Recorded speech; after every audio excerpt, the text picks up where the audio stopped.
Welcome back to 3D Reviews. Today is the grand finale of the Monarch Monsterverse month. It's a nice bit of alliteration there.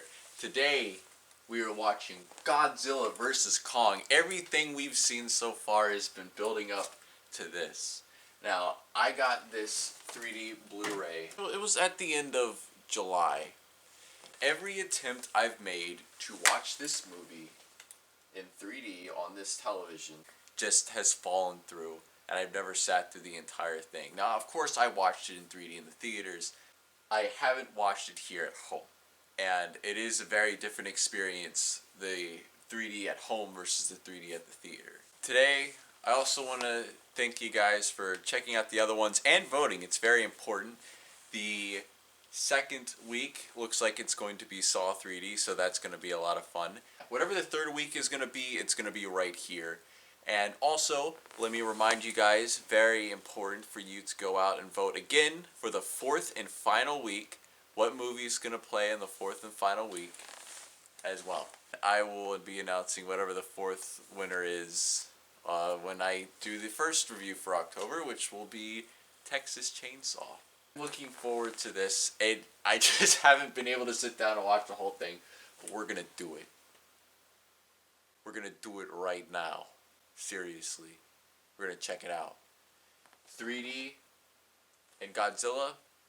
Meh. 3D and Kong, Skull Island? 2 thumbs up. 3D and Godzilla, King of the Monsters? But let's hope the 3D here. Let's hope this is the one. I do remember there being some pretty decently good 3D shots in the theater. We open up just like we did in Godzilla, King of the Monsters. We have little bits of ash floating around in and around the screen. Alright, this is good so far. I like the depth, I like the birds. I mean, they're the saw blade birds, but still. We got some pretty decent volume going on right out of the gate. I like how the sun rays are flowing from behind the screen out into the front of the screen, or beyond the screen. Look at that, the lens flare. This is a very sharp picture quality, by the way, which is good, because you want that for the 3D to pick up on all the little details. Once again, we got little bits of debris getting onto the camera. Not as extreme as it is in Kong Skull Island, but it's still there. And of course, we have the forested area with all that layering with the trees and the leaves. There's some non-3D stuff in this movie that is legitimately really good. Just like story stuff, the way the things are portrayed and told. With no expository dialogue, we figure out that, oh, she's deaf. Which is, I like that moment. I was like, it's pretty smart. I really wish they could have had a nice moment with her holding the doll up out of the screen, but that's okay. So, unfortunately here with this log, they don't, I mean, there was, ooh, yeah, it's like, that's like a really deep shot right there. Unfortunately, wow, it looked more rain. They love rain so much in this series. Everything's got a nice sense of volume and depth here. Unfortunately, they don't go the distance and have the pointy end of the tree there come out into your face. I mean, it would have been the obvious thing to do, and it would have been a bit corny, but I mean, it's Godzilla versus Kong. Like, the corn has completely left the building, you know, or it's all corn and cheese everywhere. It is very interesting kind of watching these movies back to back to see just how much they are integrated into each other. It doesn't really seem like that, but even watching the first Godzilla movie, there are plot threads that they draw, and it's like really quick stuff. They mention the Orca device, or not the Orca device, but the echolocation and everything that would lead up to the Orca device. They mention Hollow Earth theory. I believe they mentioned Hollow Earth theory in Godzilla. I know they do in Kong Skull Island. All this stuff that you don't even realize is like all coming together. It does. I think this is a pretty great cinematic universe. I really do. I think it did it excellently. Every single one of these movies stands on its own. They're all connected, but it doesn't feel overt, you know? It feels like a next step, like a natural next step, every single movie. Alright, now this is really cool in 3D. It's like watching the 2001 Space Odyssey. There we go. So this little video here is presented in 3D, and it's got pretty good depth in here. It looks very interesting. In universe, it's just being played on a 2D monitor. Watch, and then it goes from a 3D image and it flattens down to a 2D one and backs out. I mean, they didn't have to convert those shots either. They could have just left it as it would be seen in universe, but they went ahead and went the extra mile. It's appreciated. Alright, this is a nice hyper stereo. Hyper stereo. This is a nice looking 3D shot. You have the water splashing onto the camera. You have the little specks getting onto the camera. Looks good. There's a lot of volume in there. And of course they're going to be increasing that volume because we're getting ready to see Godzilla again. And you want to make sure that Godzilla has an appropriate amount of volume and depth to him as well. Which is something that King of the Monsters was unfortunately lacking. And I guess by extension the 2014 Godzilla. Yeah, look at that. See, that's really good. Especially considering the camera's shaking and moving all over the place. The 3D conversion here is pretty flawless. Nice long tunnel right there, and they also have the chain there just to further layer it, I guess, and show how deep it is. We have our conspiracy theorist friend throwing his finger into the audience's face. Godzilla's atomic breath is supposed to be hyper radioactive, and this guy was literally like an inch from it and somehow is just completely unharmed. He should have been roasted alive, bro. Look at all that debris. And everything is just converted so well. Even at this distance, he still has a lot of... He's decently volumetric. Alright, this is two-dimensional because this is the news broadcast. If I had to rate the 3D in this movie so far, I'd say it's like right there between Godzilla and Kong Skull Island. It's not as flat as Godzilla, but it's not as deep and volumetric. At least from what I can remember as Kong Skull Island, but it's still really good looking. It's like a nice balance. And I would much prefer this than for them to like just not really care. But we'll see as things continue forward. I've only gotten but so far into this movie, at least the 3D Blu-ray version of this movie.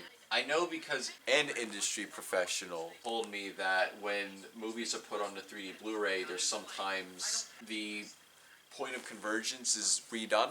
Alright, I like this shot here with the holographic Hollow Earth because the little tendril tunnel things do come out of the screen in pretty decent ways. Oh, wow. Yeah, it's pretty good 3D. It just messes with your head because of all the dots and everything. This is a nice deep 3D shot. Oh, wow, okay. Alright, so this is a pretty neat thing, and it's something that happens in Chicken Little, but when we get to that movie, we'll talk about it then. The holographic wall, like the actual screen, has 3D depth to it. You would never have known that unless you saw this movie in 3D. That probably helps further push the illusion to Kong that this habitat, he knows he's in a containment thing, but it's part of the illusion that there's a much wider forest beyond the walls. So it's a piece of the storytelling you literally just wouldn't get unless you saw it in 3D. Alright, we got some nice deep shots of the ocean here. Ooh, look at the water. The 3D is very detailed. It's just kind of a shame. Oh, yeah, got little bits of droplets on the lens there. It's just kind of a shame that this movie is so scared to throw things out at the audience sometimes. I still appreciate the amount of depth that's in there. Like actual genuine, not like flat layer depth, but volumetric depth. 3D really does a lot for showing the scale of Kong. This movie did a really good job with its framing. We have the railing that goes all the way down to the background. Just looks really nice. It's not like really a storytelling thing, but the shot just looks nice in 3D kind of deals. You know what I'm talking about. More rain. So there's literally rain forever. They can't not have the rain. I'm just happy that the fights, at least from what I remember this first fight, it takes place in the daytime and there's no rain. It's just sunshine and in clear skies, and it's great. You can tell there's a good amount of dimensionality with their faces as well. Appropriately, the volume, the interaxial is increased for the shots with the monsters. So everything has volume and it just looks really nice. It's more detail. It's a more interesting looking picture. Like, look at that. That's just a genuinely really nice shot. And the rain, too. I make jokes about the rain, but I mean, the drops coming out at you are nice. When I saw this in the theater, I was like, oh my god, Kong is talking to him. I couldn't believe it. They do a really good job at humanizing Kong.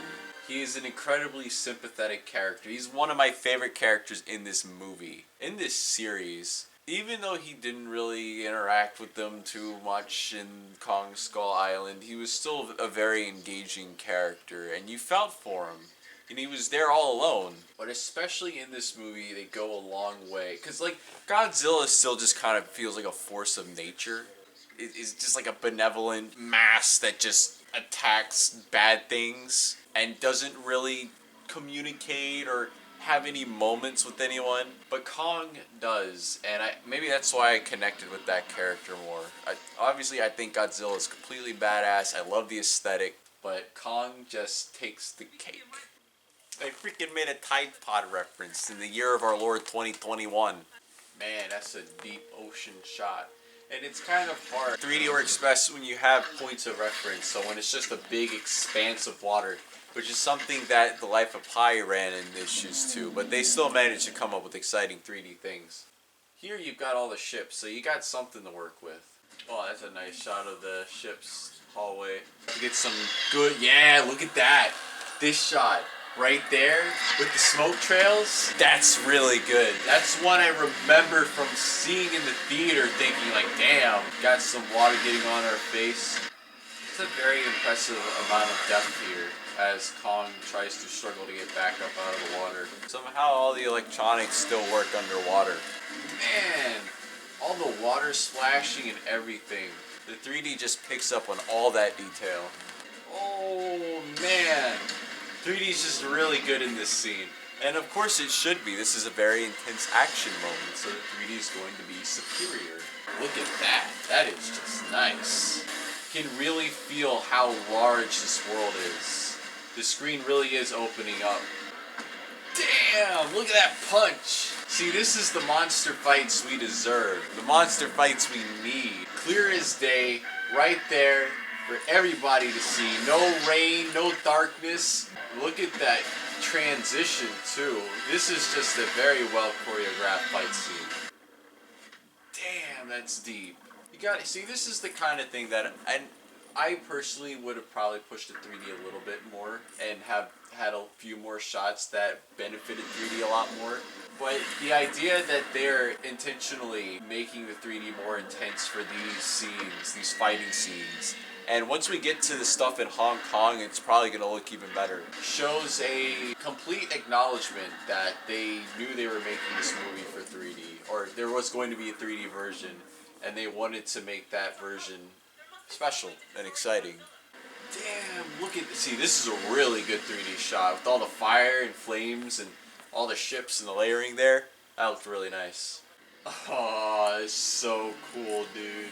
This whole movie is just badass. And of course we see here the 3D has been dialed back now that it's a quiet scene. So it's a good balance. I think it hit the right balance. The end of that light felt like it was inside my eyeball. The light beam, I should say. I like how the elevator's got like black lights in it. Oh, I see, that's a nice hyper stereo shot. Ooh, that's deep.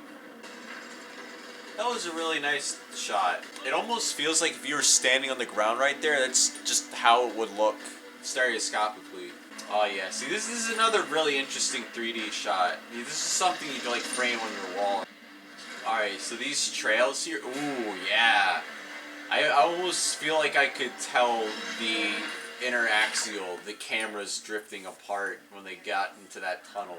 This was some intense 3D for half a second. Look at this. Like how there's Monarch brand water bottles. Just this cavern's just massive. Yeah, that was a nice deep shot right there. You really do have to space out those deep shots, especially like looking down at like a cliff or a faraway place, because you don't want. Oh, there you go. It is a very tough thing to keep your eyes converged on, but the effect is really nice. But you can't do it too much because you'll hurt the audience's eyes, or you'll give them brain strain. I will have to say here though, they do a good job at making this whole going through the center of the earth thing a very discombobulating experience. All the leaves kind of floating out of the screen there. By the way, if you guys want to learn more about the center of the earth, you can check out my 3D review here on Journey to the Center of the Earth, starring Brendan Fraser and Josh Hutcherson. Oh my goodness. Yeah, that's all kinds of disorienting. I have never seen this movie in 2D. I've only ever seen this movie in 3D. So I don't know if it's as disorienting in 2D as it is in 3D. If it's not, the 3D definitely helps with that feeling of discombobulatedness. Oh man, all the teeny tiny little missiles looked really cool in 3D. It's just the fact that you have all these teeny tiny points that have their own detail and space in 3 dimension. Ooh man, that rock. That little rock there, this teeny tiny rock floated right out of the screen. And just, the 3D here is very pleasant. You have the heaves and Kong running across this expansive landscape. It's just a pleasant looking visual experience. Like look at, this movie just looks so cool. That combined with the soundtrack, this right here, look at that. This, oh man. The rocks, that shot was so good. That's like the best one in this movie so far. It's actually one of the best 3D shots in the series so far, I would say. And it was an excellent choice for a good negative parallax shot. They could have done a thing where they had the finger come out and point right into the audience's face. Woo, it's a big room. Like I've said a million times, and I'll say it a million more times, 3D helps with size and scale. It can help make this large room feel even larger and have more presence. Like that shot right there, you can see through that little hole, you can see how large it is. So let me get this straight. They're creating a mind-controlled mech in order to fight giant biological monsters. Ooh, yeah, 3D here is real deep. Ooh, yeah, they got the spit coming out at your face. I'll have to say, they really did a good job at making Mechagodzilla legitimately menacing. I really like the views inside the cockpit, looking out. You really do have a good frame of reference for how vast this land is when you're inside the little cockpit. This movie is titled Godzilla vs. Kong, and it's probably Godzilla, his name being first on the marquee because it's the most recognizable, but in all honesty, this movie is about King Kong. Godzilla is almost like set dressing, but this is really just about King Kong finding his new home. Ooh, I like the little embers. I tell you what guys, I was rooting for Kong. I love Godzilla, don't you get me wrong. I think Godzilla is fantastic. But I really wanted Kong to win this one. Because, like I said, there's more of an emotional attachment with Kong. He's just trying to find his family. He's more of a fully realized character. Not saying that Godzilla doesn't have his moments, but Kong is more of a character than Godzilla. And of course, I mean, Godzilla was never meant to be a character. He's more of a force of nature. I just thought Kong was really nice. I wanted him to win. Here we go. We got some nice cityscapes. The lights really do help with the layering in the 3D. I really like that boat. It's a really cool looking boat. Ooh, wow, that car. I wasn't expecting that. Man, you really get a sense of how large he is. Okay, if there's so much radiation in there, why are you guys walking around without like suits on? Like you're standing right next to this super intense radiation. Is just something in this universe where radiation doesn't hurt people? Remember when Bryan Cranston was in this movie trying to avenge his dead wife? Uh-oh.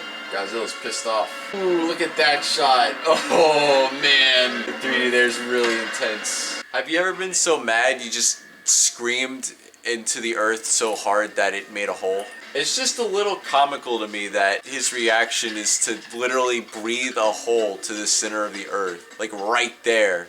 Oh yeah, Kong doesn't like guns. That's a really deep hole. Oh my gosh. Feels like my head is being squeezed. Oh man, never shoot at Kong. He really hates that. Oh my gosh. Being able to have these teeny tiny little heave vehicles everywhere to contrast with the vastness of the underground world really helps. Yeah, see, that's a good hyper stereo shot. It's about to get nuts. Yeah. I'm so happy they did the 3D this well in this movie. Like, it just looks really good. And, like, you're not having a lot of negative space stuff, but you are having a lot of depth and volume within the screen, which still is very, very impressive and nice to look at. I'm really happy they decided to go this route instead of the way King of the Monsters or even the first Godzilla did, by just kind of having 3D and not having the monsters have volume to them. And even though it might be more realistic for them to seem a little bit flatter since they're much larger and farther away from where the camera would be, it also isn't as exciting of a 3D experience.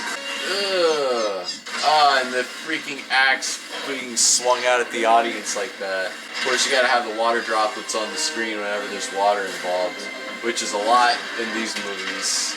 I don't want to look away. I gotta see this fight. It's so cool. Especially the tail end of that fire, that atomic breath coming right out from underneath the screen. The very last fight takes place in the daytime, but the lights here help bring it all together, and it helps keep the scene bright enough for the 3D to do its job. There's just a lot of hyper stereo stuff happening. Oh my gosh. This just looks really nice to look at. There's an error. There was a conversion error on that lamppost at the very bottom of the screen. This movie's literally unwatchable. Before this movie came out, the filmmaker said that there was going to be a distinct winner. And I know a lot of people say it's kind of a cop-out to bring in Mechagodzilla into this. And technically there wasn't a winner, but no, I think it's pretty clear. As much as I would love for Kong to win, Godzilla is very much the superior species here. It's not even really like a gray area. It's pretty overt that Godzilla won this. Mechagodzilla, I'll say it again. Absolutely. That's so creepy. The way they designed it, they couldn't make him look friendlier. That is I don't like that. Like, who can watch this and be like, that's dumb, that's boring, like, come on, man. But I want to say that the 3D during these scenes are still really engaging. Would have been cool if they had a shot with the tail thing poking out of your face. Look at him get fucked. I like the arm flies out at you. Absolutely obliterated. Oh, yeah, you got the oil spots on the lens. Oh, and the clouds too. That's actually a really cool looking shot. Is the little helicopter flying by?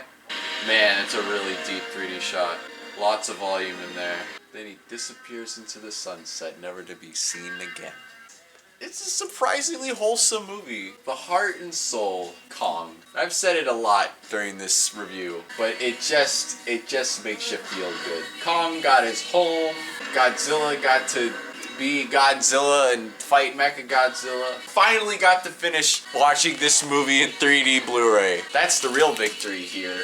And the other victory will be if this doesn't get copyright struck and blocked in every country in the universe because I stole the movie and put it on the internet for free. Maybe the 3D wasn't as exciting as it was in Kong Skull Island, but I'll say that it's a definite step up from King of the Monsters, and I would say it's also a step up from Godzilla. And I think that's the takeaway from this entire MonsterVerse, is that they're all connected in some form, and it all comes together in this absolutely bonkers series of movies that you just can't help but love. Even if you think they're not great, you have to admit that the monsters fighting are like, come on, like that's what we want to see. You know, it's the human characters don't have to be great, although I think I would say they're probably the strongest in Kong Skull Island and the strongest here. I would say as far as a movie is concerned, like just the movie itself, objectively, Kong Skull Island is probably the best of these four, as well as the 3D. I mean, I would recommend picking it up in 3D. It's not a bad 3D presentation. It's a very clean presentation. There's a few interesting shots in there, and it's just a very exciting movie in general. One that, if you want to get a couple of friends over to watch a crazy popcorn flick, this is one you're going to want to pick up. And of course, it's very nice to have all four of them together. Look at this. All four, you know. It's probably in backwards order on the video, but still, it just feels good to have all of them. Anyway, while we wait for the after credit scene that may or may not happen, how you guys doing? I want to remind you once again to go ahead to vote. The poll is in the description. It's very important to vote. It's your duty as a citizen of planet Earth is to vote for what movie I should review for the final week of October. Also want to talk about another channel, YouTube channel that I'm running. It's called the Bittersweet Candy Bowl Fannel. I do reviews of the chapters in the Bittersweet Candy Bowl comic, and I'm also going to be doing a dramatic reading. It's just a reading of a fan fiction, but I'm putting like sound effects and music under it, so it's like this whole thing. It's gonna be something special. We also need to not forget to look up the stereographer for Godzilla vs. Kong, because stereographers, the stereo supervisors, did a very good job. Stereoscopic supervisor, Ben Breckenbridge, the same guy that was the stereo supervisor for King of the Monsters. So, once again, Ben Breckenbridge, which I haven't followed up, but I sent him a request to connect on LinkedIn. Very good job. You are a very good stereo supervisor, and it's a shame. I don't know what happens behind the scenes, so maybe it wasn't your. I wouldn't say, considering the other work you've done, I wouldn't say that the 3D in Godzilla King of the Monsters just kind of being, it was your fault. I wouldn't say that. There is no after credits scene. I was japed. I think that's gonna bring us to the end of the Monarch Monsterverse month. I appreciate you guys checking this out. I really appreciate you guys. I'm trying to be more active or more inclusive into the community. I know that goes a long way with helping build that sense of community. I have a Discord. The link is always in the description below. And the link to buy the movies that I review are always in the description below. And of course, where to vote, the poll will also be in the description below. Lots of things in the description below. Lots of fun little doodads to find down there. Lots of fun links to check out. Guys, remember to get your vaccine. Please just remember to get your vaccine. It's very important. Stay safe. Stay happy. Have yourselves a great time. I look forward to next month when we start looking at some scary movies. And that'll be a lot of fun. You guys have a great day.